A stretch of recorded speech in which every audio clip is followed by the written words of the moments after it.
Imagine waking up one morning and realizing that the systems you've trusted your entire life, the economy, governments, supply chains, even social stability, are quietly moving toward a breaking point. Not because of a sudden disaster, but because of slow, predictable trends that have been unfolding for decades. This isn't science fiction, and it isn't a conspiracy theory. This is a projection that traces back to researchers at Massachusetts Institute of Technology, and it has been popularized for millions of viewers by the channel Economics Explained. According to these long-term models, if nothing fundamentally changes, global society could face a serious collapse around the year 2040. To understand why this prediction exists, we need to go back to the early 1970s.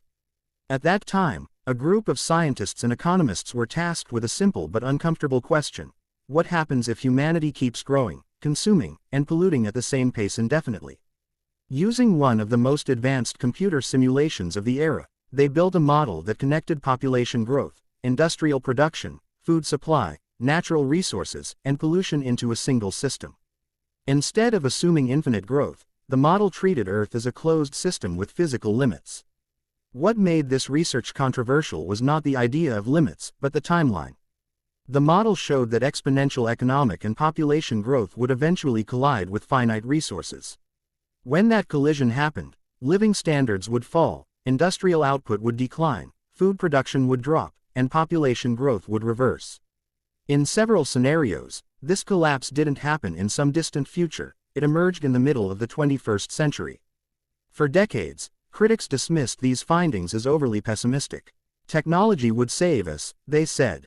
Markets would adapt, new resources would be discovered, efficiency would solve scarcity, and for a long time, it seemed like the critics were right. Global GDP soared. Poverty rates fell in many regions. Life expectancy increased. The world looked like it was proving the model wrong. But here's the uncomfortable part. When researchers revisited the original projections decades later and compared them to real-world data, something shocking appeared. The actual trajectory of population growth, industrial output, resource depletion, and pollution tracked remarkably closely with the original, business as usual, scenario. In other words, reality wasn't diverging from the model. It was following it. This is where the idea of a 2040 collapse enters the conversation. The model doesn't predict a single dramatic event, like a meteor strike or a global war. Instead, it shows a gradual erosion.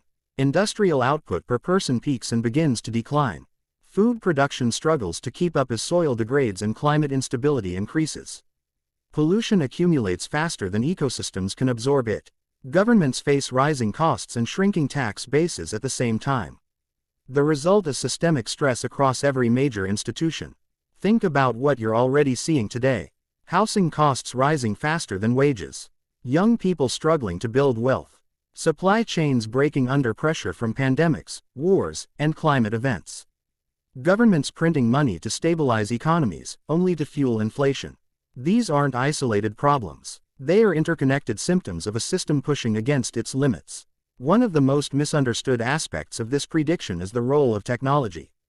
The model never claimed technology was useless. In fact, it showed that technology could delay collapse. Efficiency gains, renewable energy, better farming methods, and pollution controls all help.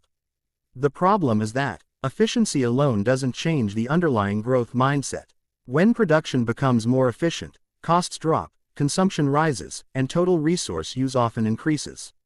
This is known as the rebound effect, and it's one reason technological progress hasn't reduced overall environmental pressure. Another key factor is inequality. As resources become scarcer, wealth and power concentrate. The rich insulate themselves from the consequences longer, while the middle and lower classes feel the strain first. This creates social tension, political instability, and declining trust in institutions. When people believe the system no longer works for them, they stop supporting it. History shows that societies rarely collapse because of a single failure. They collapse because multiple pressures stack up until cooperation breaks down. The economic dimension of this prediction is especially important for investors and market watchers. Traditional economic models assume continuous growth.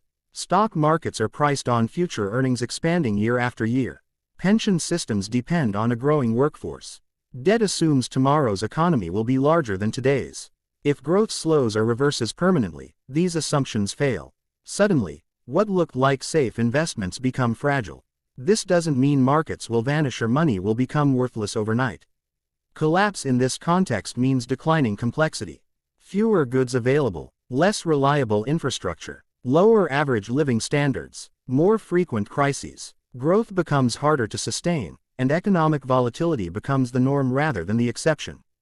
Climate change acts as an accelerant in this process.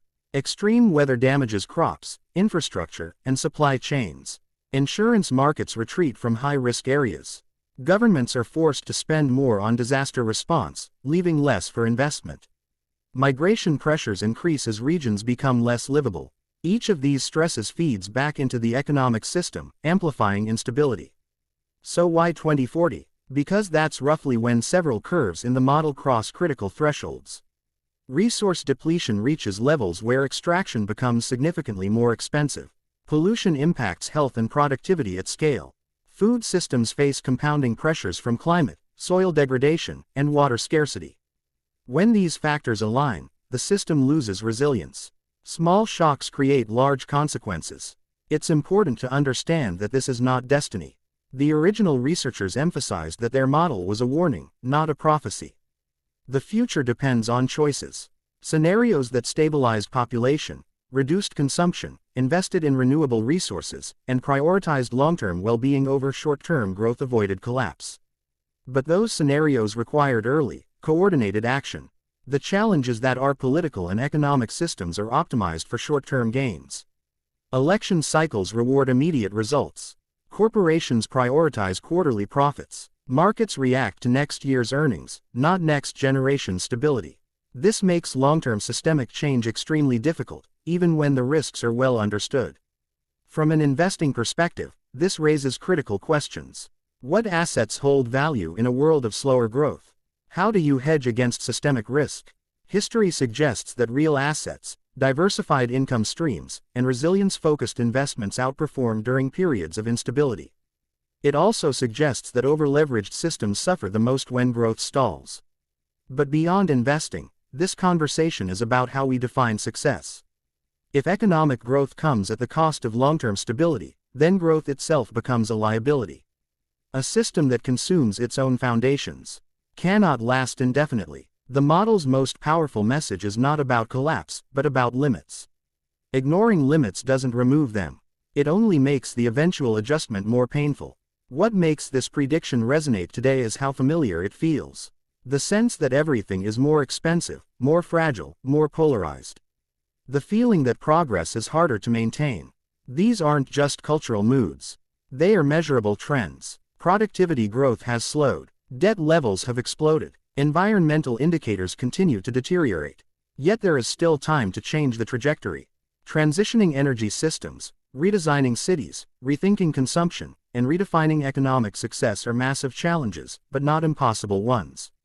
The question is whether societies can act collectively before crisis forces change under worse conditions.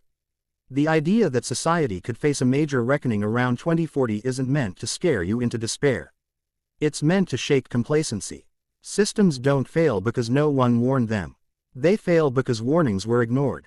Understanding these dynamics allows individuals, investors, and policymakers to make smarter choices.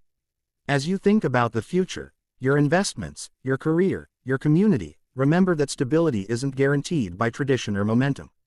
It's created by aligning human systems with physical reality. Whether the next few decades are defined by managed transition or unmanaged decline depends on decisions being made right now. This is why the MIT model still matters. Not because it predicts an unavoidable collapse, but because it shows the cost of pretending limits don't exist.